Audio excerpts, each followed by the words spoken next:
Hello, welcome to my channel. గత 3 వారాలుగా రాష్ట్రంలో మీ సేవలు అయితే పనిచేయడం లేదు.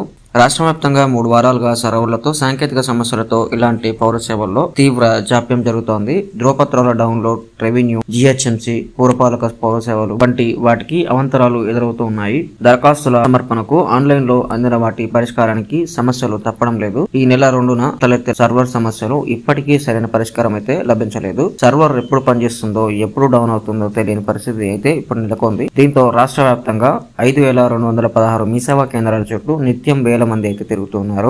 మొత్తం 38 ప్రభుత్వ విభాగాలకు సంబంధించి 204 రకాల పౌర సేవలు పొందాలంటే మీ సేవ ద్వారానే దరఖాస్తు చేసుకోవాల్సి ఉంటుంది. ప్రస్తుతం విద్యా సంస్థల్లో నీట్, పీజీ, మెడిసిన్, ఐసెట్, ఇతర ప్రొఫెషనల్ కోర్సులకు ప్రవేశాల సీజన్ కాగా ఉపకార వేతనాలు, బోధన ఫీజులకు గాను విద్యార్థులు కుల, ఆదాయ, నివాస ధృవీకరణ పత్రాల కోసం దరఖాస్తు చేస్తూ ఉన్నారు. ఈ నెల 2 వరకు దరఖాస్తుల సమర్పణ